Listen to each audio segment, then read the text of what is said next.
Ditebus sudah, habis itu jangan ada hubungan lagi dengan bank konvensional. Itulah caranya. Tidak hanya bagi Ibu Ati, bagi siapapun yang sudah terjerat, dengan cara dia lunasi, dia bayar, tanya bank berapa saya, kalau saya mau habiskan berapa. Jadi ya kita sesungguhnya berangkat dengan uang kita karena kita udah bayar full. Berarti tidak masalah ya Ustaz, kalau saya seandainya berangkat dari 0 atau 10 gitu. Udah Ibu tebus. Dan tadi Ustaz, alhamdulillah tadi siang saya tebus ke bank, itu sudah 8 tahun berjalan, minjam 140 juta, itu masih tersisa hutangnya 65 juta. Saya bayangkan, ya Allah. Duit Ibu tebus, habis itu Ibu berangkat. Sudah ditebus Ustaz. Ya. Berarti yang mendapatkan menggunakan uang yang mendaftar kemana Ustaz, gimana Ustaz?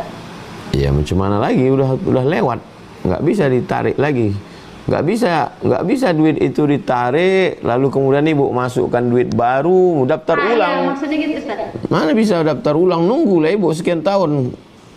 Ibu batalkanlah pendaftaran yang udah 10 tahun, udah 20 tahun. Jadi bagaimana Ustaz dengan apa tidak sah hajinya gitu Ustaz, kalau seandainya saya berangkat, saya tengok di 2029 Ustaz. Ibu sudah menebusnya. Sudah Ibu tebus. Sesudah Ibu tebus, ya udah Ibu berangkat. Terima kasih Ustaz. Alhamdulillah Ustaz. Jadi terima kasih Ustaz. Barakallah. Syukran. Baik, kami lanjutkan ke peserta yang lain.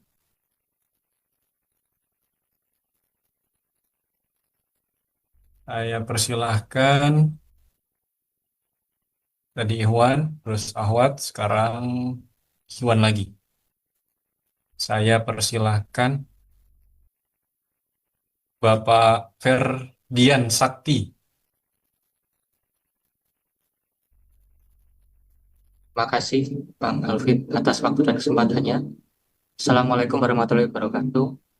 Waalaikumsalam warahmatullahi wabarakatuh. Yang saya hormati Profesor Haji Ustadz Abdul Somad. Selamat malam Ustadz. Barakallahu fikum. Oke, terima kasih. Saya Ferdian, Ustadz dari Jombang, Jawa Timur. Pertanyaan yang sangat mengganjal di hati saya Pak Ustadz terkait dengan tema pada malam hari ini. Jujur, yang Ustadz sampaikan sangat-sangat menarik.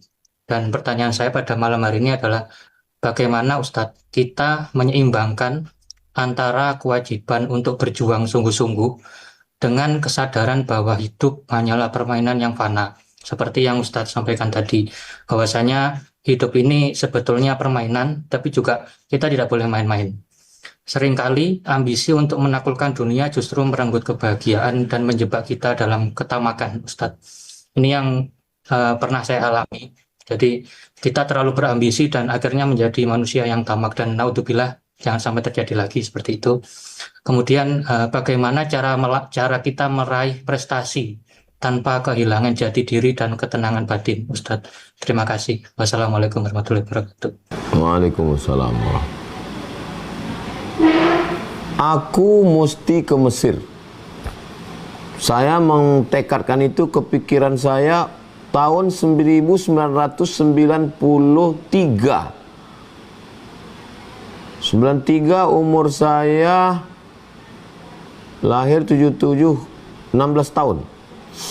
Umur 16 tahun saya sudah punya pikiran aku mesti ke Mesir. Saya punya obsesi. Saya punya keinginan yang kuat, aku mesti ke Mesir. Saya datang ke Imam Masjid Raya Medan, namanya Syekh Jalaluddin Abdul Muttalib. Aku mau ke Mesir, Syekh. Kata dia, kau baru tamat SMP, nggak bisa ke Mesir. Kau mau tamat pondok dulu. Kau mesti bahasa Arab, kau mesti ngapal Quran kau. Tamat saya pondok, tamat SMA tahun 96. Nggak dapat juga. Akhirnya saya tempat kuliah di IAIN 2 semester. Tapi keinginan itu nggak padam.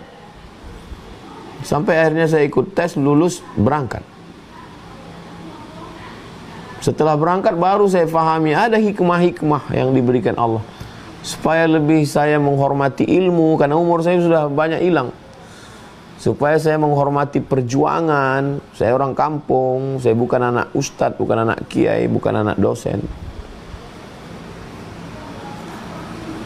Saya mesti S2. Saya bukan orang yang berserah, oh, ya udahlah, terserah aja, nggak gitu. Aku mesti S2. Mau S2 ke Baghdad. Pas tamat Al-Azhar 2002. Universitas Saddam Hussein kena bom. Pulang S2 ke Malaysia. Tapi saya nggak pernah padam keinginan saya. Saya kuliah, tapi saya tetap cari informasi, kirim berkas. Sampai akhirnya saya berangkat ke Maroko. Selesai. Aku mesti bisa jadi dosen di Brunei. Pulang saya, buat lamaran. 40 hari saya di Bandar Seri Begawan. Lamar sana, lamar sana, lamar sana. Nggak tembus, pulang ke Jakarta. Menerjemah buku. Ikut tes PNS. Dosen. Nggak lulus. Saya nggak putus asa. Pulang ke Pekanbaru. 2008. Ikut tes dosen UIN. Lulus. Jadi dosen 11 tahun. 2007 saya ke Brunei, 2018 saya datang lagi ke Brunei diundang. Sekarang saya masih tercatat sebagai dosen di University Islam Sultan Salim Ali. 2020 saya diberi visiting professor. Setiap awal semester saya tetap mengajar. Saya punya keinginan, saya punya obsesi, saya punya cita-cita, saya perjuangkan. Tapi kalau nggak dapat, saya nggak stres, saya nggak depresi. Saya yakin Allah punya rencana untuk saya. Sampai hari ini saya masih punya obsesi-obsesi keinginan. Nyari tanah untuk pondok ini. Mentok. Ini nggak dapat. Ini jauh. Ini nggak bisa dibangun. Ini. Saya tetap dapat. 2021 berdiri TK, SD, SMP, aliyah. Perjuangan belum habis. Berarti nanti anak-anak 2027 tamat, dia mesti kuliah. Berarti mesti ada sekolah tinggi. Supaya hafalannya nggak hilang. Supaya dia bisa baca kitab.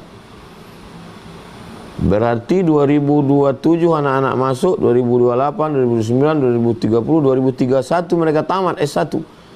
Mereka mesti ngajar. Berarti mesti ada cabang Azhara 2, Azhara 3, Azhara 4.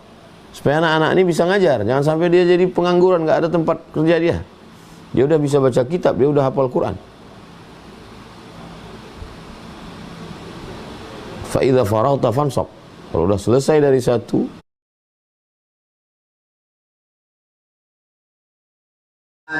sudah, zikir sudah, takbir sudah, doa sudah. Ini semua amal badan penting.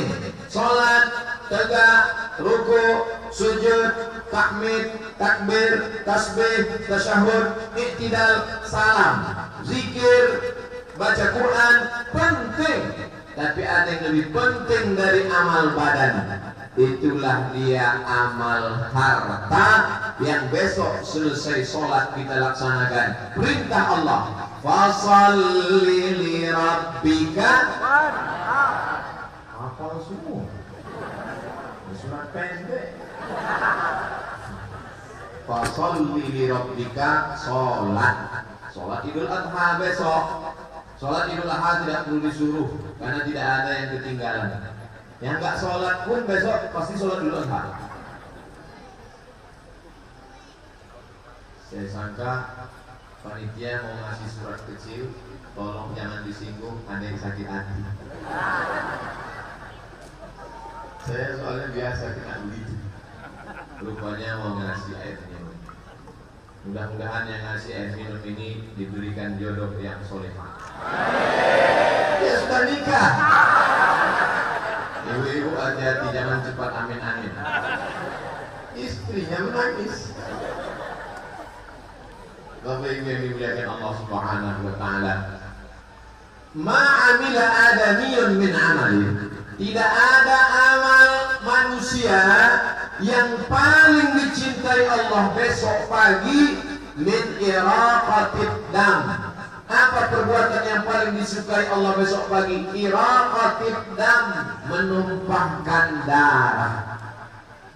Yang belum menyetor uang kurban segera. Tapi yang sekarang sudah selesaikan pengajian ini. Amal yang paling bagus adalah besok menumpahkan darah. Wa innaha la ta'ti yaumil qiyamah. Hewan, kambing, onta, kerbau, lembu yang besok ditumpahkan darahnya, la ta'ti yaumil qiyamah, akan datang pada hari kiamat. Biquruniha, dengan tanduknya, wa aslafiha, dengan kukunya, wa as'ariha, dengan bulunya. Untuk apa? Bersaksi. Kuku, bulu, tanduk, tiga-tiganya sampah. Betul? Pernah tak Bapak Ibu melihat rumah makan terenak di dunia, gulai tanduk? Tanduk, kuku, bulu, sampah, dibuang. Kenapa Nabi tidak mengatakan akan datang dagingnya, akan datang lemaknya, akan datang tunjangnya? Ada pergantian. Jadi kan saya doakan supaya dapat istri solehah.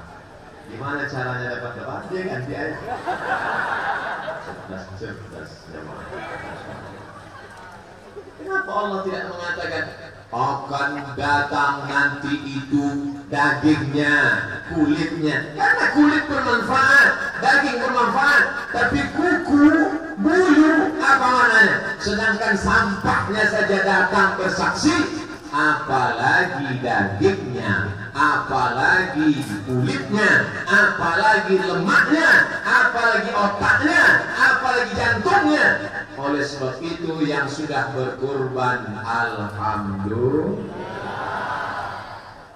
Begitu saya katakan yang sudah berkurban, alhamdulillah. Yang terbuka bukan cuma hati Bapak Ibu, tutup pun terbang.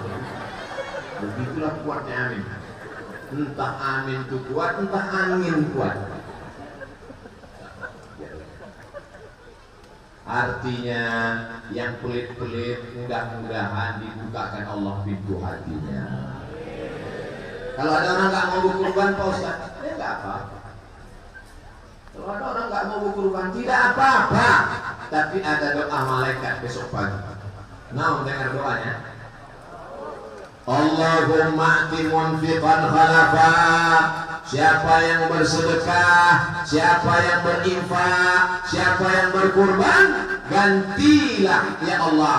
Siapa yang berkurban besok pagi ya Allah, berilah dia ganti ya Allah. Apa kata malaikat? Amin. Yang berdoa malaikat, yang mengaminkan malaikat. Diaminkan atau tidak diaminkan manusia, berganti. Karena doa malaikat dikabulkan Allah karena tak ada dosanya. Allahumma ati munfiqan khalafa.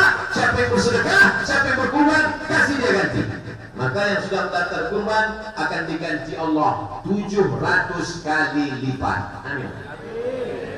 Nah, bagaimana dengan yang belum nyetor? Ada juga doanya. Mau saya bacakan? Yang mau, yang bilang mau tadi pasti dibayar.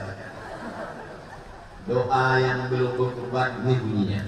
Doa malaikat untuk mereka yang belum berkurban. Apa kata malaikat? Allahumma ati mumsikan talafa.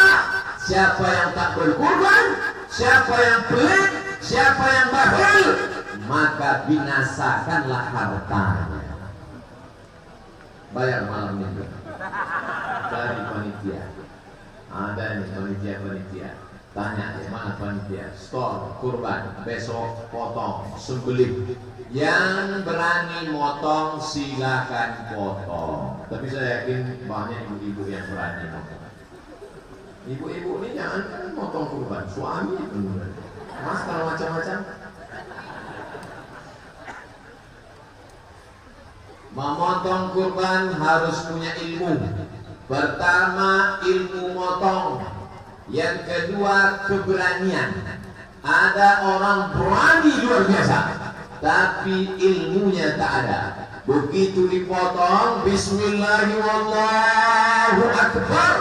Selesai dipotong, dibuka ikat kaki sapi, kaki pun selesai dibuka, sapi berdiri. Kenapa sapi berdiri? Karena urat dua belum putus. Satu urat nafas, satu urat makan. Dua urat mesti putus. Karena masyarakat tidak paham ilmu motong, modal berani nekat punya golok baru saja, akhirnya sapi berdiri dibacakan ayat kursi ruqyah.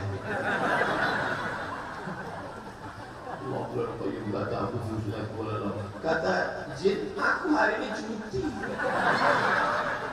Kenapa kau baca ayat kursi? Yang kami goda itu manusia, ngapain kami ngerasuk ke sapi? Harus ada ilmu, harus ada berani. Yang satu lagi ilmunya ada. Bicara tentang masalah motong, motongnya nggak boleh dari atas ke bawah. Karena kalau dari atas ke bawah, nanti darahnya muncrat ke atas, kena muka. Maka harus ditarik dari bawah ke atas. Harus putus dua urat. Teorinya luar biasa. Begitu dia motong, nampak darah keluar, pingsan. Kenapa? Karena mabuk darah. Sapi tak mati, dia setengah mati. Oleh sebab ini perlu saya kasih tahu, karena semangat luar biasa tanpa dibarengi ilmu. Inilah pentingnya la ilaha illallah. Ayat Quran la ilaha illallah, tapi baca dulu pangkalnya. Fa'lam, berilmu tentang la ilaha illallah. Makanya kita belajar akidah, wujud, idam, baqo, mukhalafatul awadis, yamuhu binafsihi wahdaniyah, kudrat iradat, ilmun ayat, sama basar kalam, ngaji. Alhamdulillah, masyarakat Indonesia di Brunei Darussalam ada pengajian rutin. Tadi saya diundang oleh doktor-doktor, profesor, ulama-ulama, dosen-dosen, pensyarah. Saya tanya, Pak Doktor, Tuan Guru, apakah ada pengajian masyarakat Indonesia? Ada pengajian bulanan, ada pengajian tafsir Zanjabil, ada pengajian kultum subuh. Masya Allah. Jadi pengajian malam ini ramai melimpah ruah. Kenapa? Karena memang masyarakat Indonesia di Brunei Darussalam dibiasakan dengan pengajian.